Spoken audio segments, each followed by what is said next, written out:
Hi everyone, it's Mr.T back again. Thank you so much for tuning in. Now, you can see from the thumbnail here, this is about wearing masks, gloves, isolation, social distancing, etc. But before I get into that, I just want to ask you a question. If your government tells you you should do something, then they must be right. True?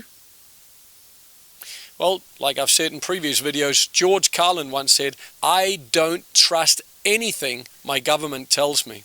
So when it comes to wearing masks and gloves, etc., did you just instantly trust what they said? Because where I am, literally from one day to the next, when the announcement came out from the government, people started wearing masks and gloves, but the coronavirus propaganda had been spinning for quite some while, so they would have caught it already had it been real. Anyway, a lot of you are probably still thinking, oh my gosh, this is a real thing, etc. But there's just too many doctors coming out now blowing the whistle, and they're being kicked out of medical societies, and they're being put down and censored by ScrewTube and the Google Thought Police. Anybody who tries to speak out about facts, the reality and truth are being kicked down by the elite. Now, there's three ways, as I said before, that you can die from this thing that they claim that you can die from, COVID-19. One, you have a pre-existing health problem. I mean, for years we've seen people die.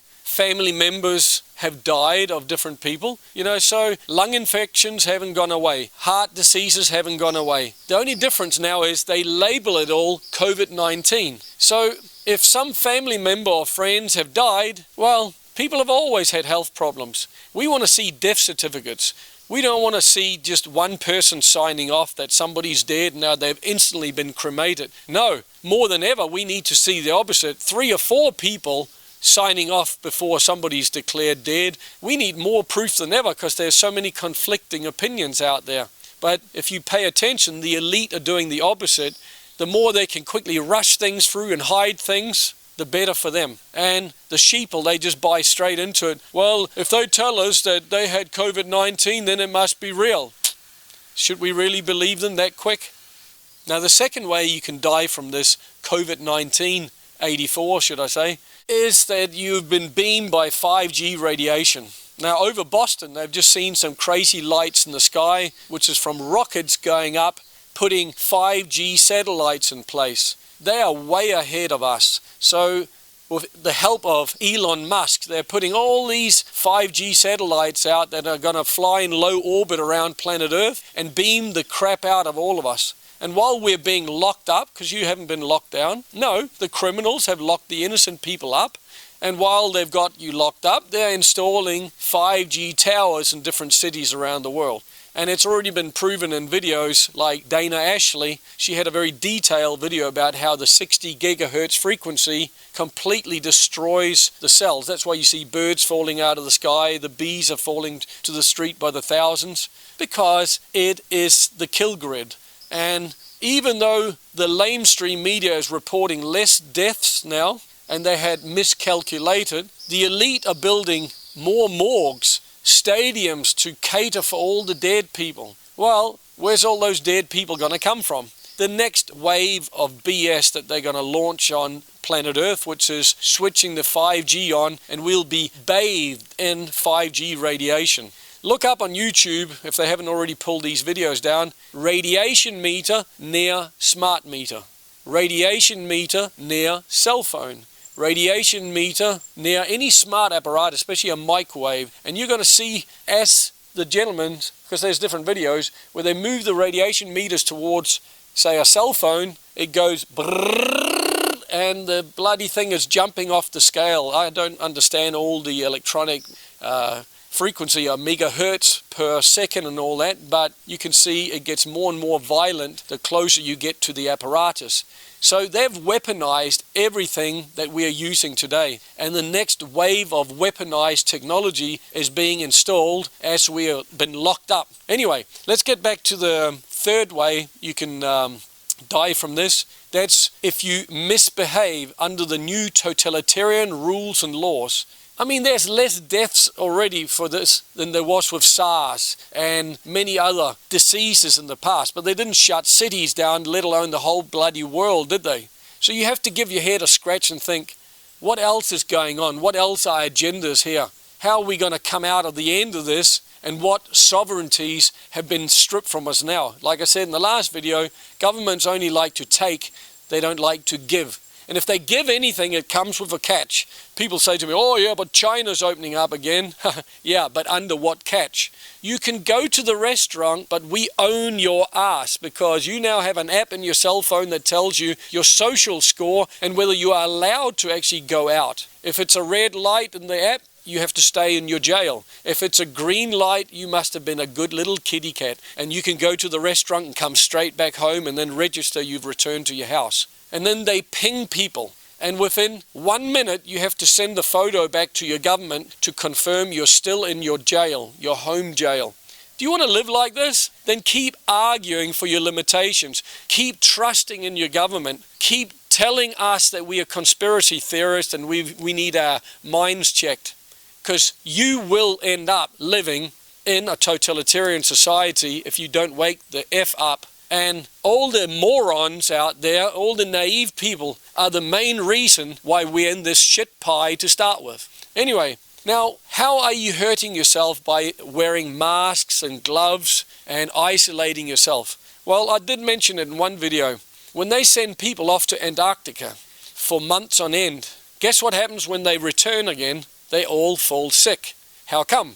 That's because they haven't been used to, on a daily basis, fight germs and viruses like humans have done for thousands of years. This is how we keep our immune system strong. So the cunning elite have promoted, for your own safety, trust your government. You must wash your hands many times a day. Use lots of sanitizer. Put a mask on. Put gloves on. And they've even made it prohibited to get into supermarkets. So the police, the policy enforcers, tell the supermarkets, you must tell everybody to wear masks or gloves or they can't buy food. And this is where we need to boycott those type of businesses and say, I vote with my money. I've already told 3 supermarkets to go screw themselves, and you will never, ever get my money again, because you are part of the problem. You're not against the problem. And it's only if we vote with our decisions collectively that we are going to help push back. Otherwise, that shit will keep going forever. When you come out the other end of this, if there is another end of this, you won't be able to see free shopping in whatever clothes you want to wear and without a mask and gloves like you used to be. No, remember I said governments don't like to give, they only like to take. So once they've taken your liberties away, they like to keep that shit in place. That keeps you living in fear. It keeps you reminded that we control your ass, says the government.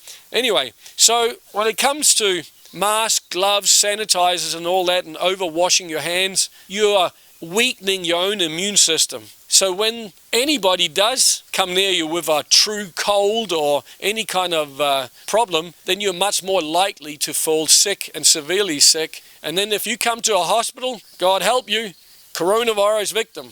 And now family members and friends in many countries are not allowed to come and see what happens behind the curtain. That's scary shit. And then they come back and shock family members that this person's actually passed away. Well, what do you mean? He was pretty good. He just had a sniffle. And boom. Oh yeah, and he's even been cremated. How do you like to be put in that nasty position? This is the kind of psycho stuff that you may not even believe is happening. But then again, if I told you 4 months ago that the whole world would be shut down, all entertainment, all fun, and blocked access to beaches, and you have to be locked up in your home part or full time, you would have called me crazy, yeah?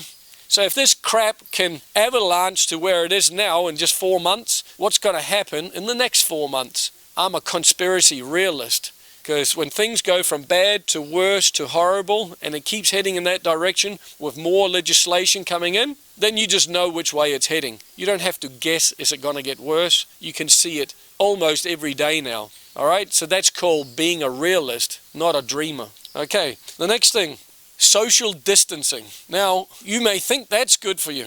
Well, the same thing like what I said about going to Antarctica. Once you're distancing yourself from other people, you're not giving your immune system a chance to fight. And governments love this one, because what's the true volition behind that? They don't want resistance. in the Agenda 21 takeover, which is what we are in the middle of here. They don't want resistance. So the more they can keep people apart from each other and get us locked up in homes so we can't communicate or dare to go and visit each other, we can't form alliances or communicate facts and truths and get some resistance in there so that they can just move forward full speed with their takeover of society and make it a true Orwellian world. And it's already there. We've lost so many liberties in a very short period of time. Wake up, folks. Now, the other thing, not being allowed to sit alone on a park bench. I got a video through early this morning from UK. A lady got arrested. Of course, they debated with her for a while. They're not as full on as the cops over here, but they have a lot more regulations in a place like UK. And the end goal is still to arrest your ass because you are not practicing social distancing. So that's bullying, that's harassment. And all doctors who have a level head, they say being out in the open is good for you. Getting vitamin D, get out there and swim. But you're not allowed. You're not even allowed to sit alone on a bench. You know, this is all about totalitarianism or tyranny being installed. And for those of you guys who think I'm a conspiracy theorist, well, just look at what we've already lost and then give your head a scratch. Okay, part of what we've already lost is like going dancing, going to karaoke, going to a concert, being allowed to put a concert on, being allowed to meet at the pub. I could go on and on and on. In a totalitarian society, they kill anything that's fun, enjoyable, sociable. It's dead, because that's what evil is. It's dead. And if you want to dream and think all that shit's coming off again, you're kidding yourself. As I said before, governments don't like giving. So why would they want to give you back your liberties when they've taken all those things from you? So get used to it, unless you want to resist and fight back. Because now we've really been put in a position where we got to fight to get what was normal just a few months back again. Anyway, then we've got the essentials. We've been told what is our essentials. They are purposely trying to create decay in your world. How? If your car breaks down and you can't get parts for the car, you can't get services for the car, soon you'll have to park that car and take your motorbike. Oh shit, now you rip the tire open on a nail and you can't get another tire. You can't get another tire put on the motorbike, or you're going to get interrogated. Where are you going? Well, I'm going down to get my tire fixed from a guy who can do it in his workshop at home. Well, that's not your essential, sir. Get back home in your jail. How do you like to live in a world like that? Well, you are already. How do you like that to continue? It will, unless you wake the F up and fight back against all this crap. Now in UK, they're also looking in people's shopping bags to see that you haven't bought something non-essential. What a lot of crock of shit. Don't you see it, guys? These are your freedoms. These are your liberties being taken away bit by bit by bit. I'll give you the frog in the pot again if you haven't heard it. You throw a frog in hot water, what does he do? He jumps out because he knows what's happening to him. What happens if you put a frog in a pot of water and you turn the heat up gradually, bit by bit by bit? It gets so cooked it can't even fight or resist in the end or make a leap out of the pot. And that's exactly where we're heading. And the biggest obstacle in the way of us getting our freedoms back is not the evil satanic bastards that are doing it to us. No, it's all the naive and stupid people who are playing along with it, supporting it, dobbing in their neighbors and all that BS. That's the big obstacle. And that's the very reason we're in this shit pie right now. Okay, that's enough for this time. I don't want to make them too long. I know you're getting a lot of videos sent through to you. So thanks for listening and fight hard. Please subscribe if you haven't and refer the video to others. We got to wake up all the people who don't want to continue to be sheep and want to get back to being free, sovereign human beings like we're meant to be. Thank you very much. Fight hard.